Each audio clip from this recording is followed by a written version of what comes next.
Recognize the gentleman from South Carolina, Mr. Wilson. Thank you, Chairman Mike Rogers. And first and foremost, I would like to thank all of you for coming to testify today in your service to our nation. Your backgrounds are unprecedented to serve the American people successfully. We appreciate your push for a strong America by way of peace through strength by helping to get us we need to face and deter our enemies. We're in a Cold War we did not choose, between dictators with rule of gun invading democracies with rule of law.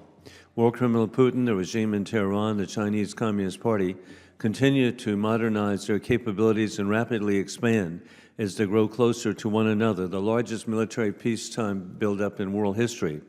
The U.S. must remain ahead of adversaries to ensure that we maintain peace through strength.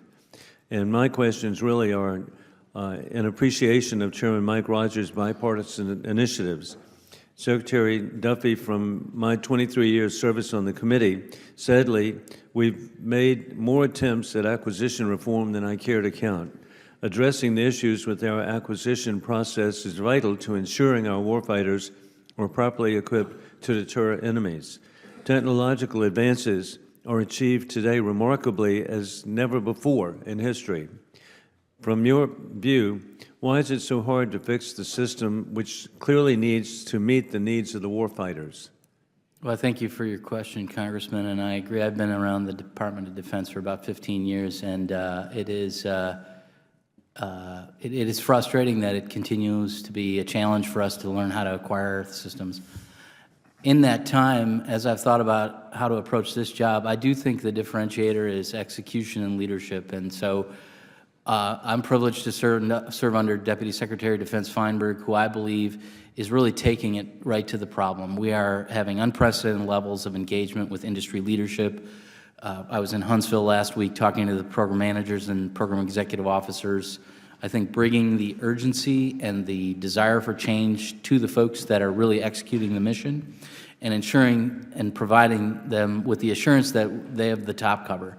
So if they're going to take risk, it's under our direction, and it's calculated risk, but it's the risk that's required to move fast.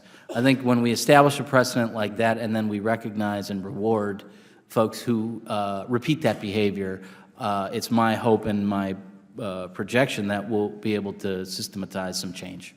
It's very encouraging. 15 years at the Pentagon, and you're still optimistic. This is good. And Secretary Duffey, I'm grateful to represent the 2nd District of South Carolina. It's the home of AGY of Aiken, a leading innovator in manufacturing of specialty glass fiber solutions serving the global country composites industry.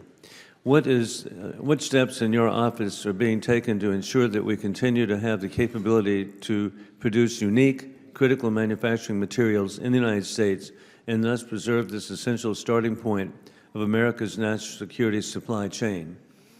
It's absolutely critical that we ensure that we've got a diverse industry. One of the challenges that we've confronted as we're thinking through this acquisition reform is our dependency on single-source suppliers, and so finding those unique businesses that, whether they're dual use or single source, how do we reinforce the ability to provide